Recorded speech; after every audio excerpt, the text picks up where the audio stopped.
Kasi magluto ako ng binignit. So, nilagyan ko siya ng food coloring. Mayroon siyang blue, green, at saka red. Kasi mahirapan tayo ano. So, first time ko pa ito nakagawa, guys.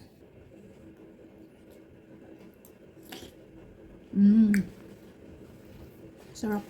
So, this is my own version na binignit with belo-belo. First time ko po ito nakapagluto ng binignit na may belo-belo. Una, niluto ko muna yung taro. Pagkatapos, pag soft na ang taro, saka nilagay ko yung kamuti. Hindi ko sila sinabay niluto kasi yung kamuti is madali lang ito maluto kaysa taro or gabi. Pagkatapos, nilagyan ko sila ng konting coconut milk. Pagkatapos, pag soft na talaga, so, at ayan, I just add more coconut milk.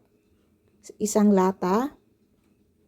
Then, pakuluan natin hanggang mag-soft na yung kamuti.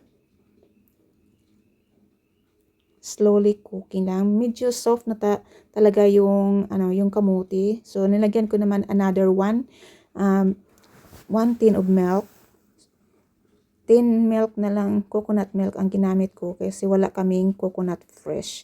At then, lunod natin yung mga bilo-bilo natin na ginagawa ko, guys. Ayan, ang gandang tingnan yung mga bilo-bilo, parang mushrooms siya. Nilagyan ko sila ng food coloring. At ito, lagyan ko din siya ng sego. Naglapot talaga lahat yung sego kasi pagkatapos, malamig na sila at hindi ko nilagyan ng more water yung sego. Ayan. Dahan-dahan lang natin sugkayin. Baka maano yung mga bilo-bilo natin, ma-broken. Then, lagyan natin ng asukar. Pagkatapos ng pakuluan natin. Dahan-dahan natin sugkayin.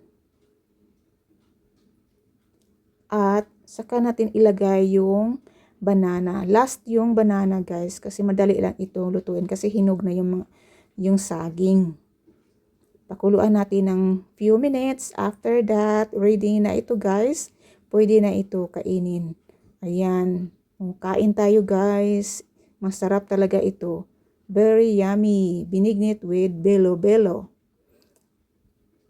Masarap talaga pag mayroong belo-belo. At saka yung sego, masarap talaga, guys. Yung taro, super lapo talaga.